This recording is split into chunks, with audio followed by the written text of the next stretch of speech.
আর নজর রাখতে যে প্রচুর বাংলাদেশি নথিসহ গ্রেপ্তার এক বাংলাদেশি নাগরিক। ঘটনাটি ঘটেছে শিলিগুড়ির ভারত নেপাল সীমান্তবর্তী পানিট্যাঙ্কি এলাকায়। জানা গিয়েছে এসএসবির 41 নম্বর ব্যাটালিয়নের হাতে ধৃত যুবকের নাম অরুণ কান্তি রায়। তিনি বাংলাদেশের লালমনিরহাটের বাসিন্দা।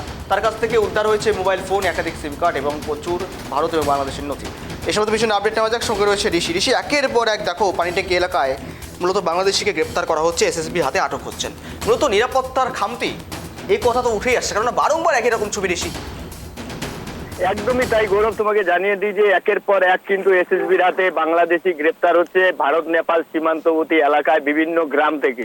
তবে এর আগেও আমরা দেখেছিলাম যে এই যে লালমনিরহাটের বাসিন্দাদের কিন্তু বেশ কয়েকজনকে এর আগেও গ্রেপ্তার করা হয়েছে। তাদেরকে কিন্তু পুলিশ হেফাজতে নিয়ে তদন্ত চালাচ্ছে পুলিশ প্রশাসনের আধিকারিকরা। পাশাপাশি গতকালও গোপন সূত্রে খবরের ভিত্তিতে কিন্তু এসএসবি যে জওয়ানরা রয়েছে তারা কিন্তু খড়িবাড়ি ভারত নেপাল সীমান্তের গৌরসিং জোট যে গ্রাম রয়েছে সেই গৌরসিং জোটে অবৈধভাবে ভারতে বসবাস করছিল এক যুবক, তাকে কিন্তু গ্রেপ্তার করা হয় অরুণ কান্তি রায়। তিনি কিন্তু গত 3 বছর ধরে কিন্তু এখানে কিন্তু বসবাস করছে বলে সূত্র মারফত, এসএসবি সূত্র মারফত আমরা জানতে পারছি।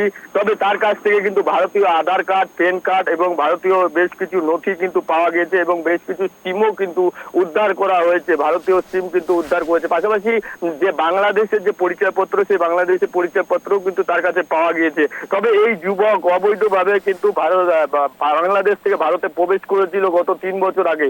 এরপরেই কিন্তু এখানে এসে তিনি কিন্তু বসবাস শুরু করেন। পাশাপাশি টাকার বিনিময়ে এবং দালাল মারফত কিন্তু সে কিন্তু প্যান কার্ড, আধার কার্ড, বিভিন্ন ভারতীয় নথি কিন্তু বানিয়ে বসেছিলেন। এবং এই যে নথি সে কোথা থেকে বানিয়েছিল বা কারা এর সাথে জড়িত রয়েছে পুরোপুরি কিন্তু ইতিমধ্যে খড়িবাড়ি থানার হাতে কিন্তু এসএসবি জওয়ানরা কিন্তু তাকে কিন্তু তুলে দিয়েছেন এবং বেশ কিছু তদন্ত কিন্তু এসএসবির আধিকারিকরাও করছে। পাশাপাশি আজ তাকে কিন্তু শিলিগুড়ি আদালতে তুলে তাকে কিন্তু রিমান্ডে নেওয়া হবে। এই যে যুবক, এই যুবক একদম নজর রাখো। ধন্যবাদ তোমাকে ঋষির সঙ্গে থাকার জন্য।